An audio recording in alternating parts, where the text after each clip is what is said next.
video is about triggers and how they can help you. Hey guys, it's Abby and welcome back to another video. So, triggers. They can be intense, they can be difficult, they can send us into blackout emotional responses. They can be one of the most painful, intense situations we go through. And they can also be confusing because until you really become aware of what is triggering you, you will essentially be a prisoner to it. And the reactions in which you respond with will also be beyond your control as long as these things remain unconscious. Now, before we start, I want to get into what a trigger actually is. So a trigger is basically triggering, setting off an emotional response of something that's happened to you in the past. So it could have been with an abandonment issue. It could be with somebody raising your voice. A lot of times, obviously, PTSD. There are, people who have gone to war, and they have intense PTSD. They have several different triggers. But in today's video, I want to talk more so about emotional triggers. So things that your parents used to tell you, things that maybe you used to be told as a kid, and they really hurt your feelings and affected the way you see yourself. So you're basically anything that is in that realm. So say somebody used to make fun of you for a word that you said. Well, if somebody ever talks to you about the way you speak, or maybe just lightheartedly makes a joke teasing you out of, a playful nature, you might be triggered by that really intense stuff that you maybe were really made fun of in middle school, or maybe by your siblings. You will be triggered in that old emotional response. So even though the person might be kidding with you and playful, you will respond to them the way you did in the original wound. So you're triggered back. It's a flashback into that old wound. So I wanted to I looked at I can never remember this word. Etymology. I did it. The etymology of this word because I was curious on it. So when I looked it up, this is what I found. Trigger, device by means of which a catch or spring is released and a mechanism set in motion. Now, you might be thinking, what the hell, Abby? What does this have to do with my emotional triggers that I experience? Well, a lot of times I like to look at definitions like this because they're very objective, right? They're obviously talking about what feels like a trigger of a gun or something like that, right? So a device by means of which a catch or a spring, something is released and a mechanism is set in action. So what I hear from this is a trigger essentially has the power to set something in motion, to unleash something, to release it, right? So when we're talking about an emotional trigger, think about it like a flare gun, right? So a trigger is there. It is a flare, like, whoa, hey, this wound is not healed.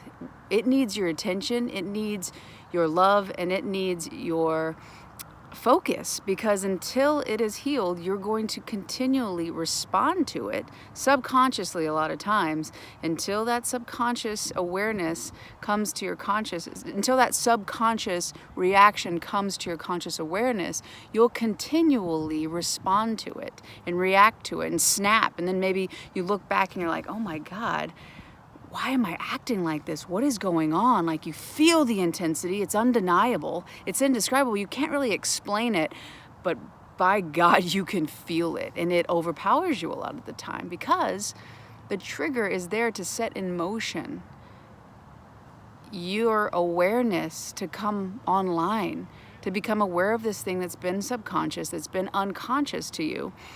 Because out of a survival mode, you repressed it, you suppressed it, you put it out of your mind sight because it's painful.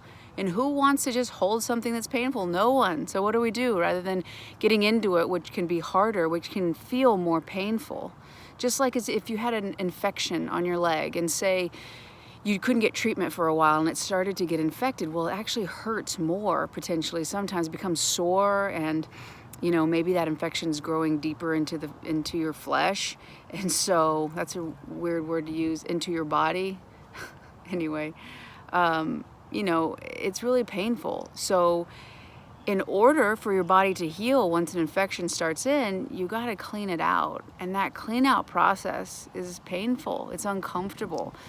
It feels worse than if you were just to sit there. Now, on the long end, if you think, oh, well, if I let this infection rage on, it's going to start actually eating into other parts of me that are healthy. And it has no chance because it's going to run its course. Just the same emotionally. If you don't take care of that wound and get in there, it might feel more uncomfortable. Like the example of the wound, you start cleaning it out and you're like, oh God, this hurts so bad.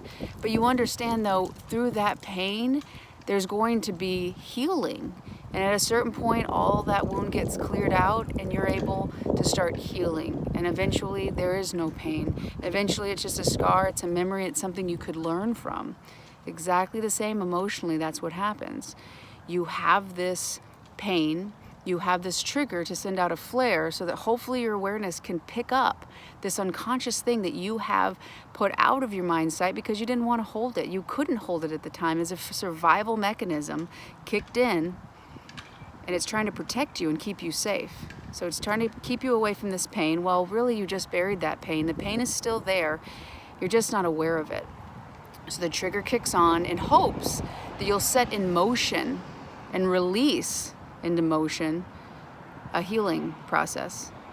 So the trigger is there to help you heal something that's unconscious that continually hurts you and those around you. I heard it said that when we don't heal our wounds, we bleed on people who didn't cut us. And that's what happens. And you oftentimes find people that you really care about, and sometimes you, most times actually, all the time, if you don't have, if you haven't gone through and done the work to clean out these things, we bleed on each other, and it can be confusing because we don't mean to, we don't want to, and sometimes it feels like, oh, well, they did this thing. If they didn't do that thing, then I wouldn't do this thing, and that's not true. All they're doing is bringing to an awareness of a part of you that really hurts, and it feels like it's them that's causing this pain, but it's not. They're only a reminder of the pain you already had long before you met them. So I also wanted to read you something else that I found on my journeys as I looked up the etymology of this word. So it said, one of the words that it came from was trekken, which means to pull. Now I thought that was interesting, as you think about a trigger, setting into motion and releasing something, but also thinking of it helping to pull you forward out of that pain.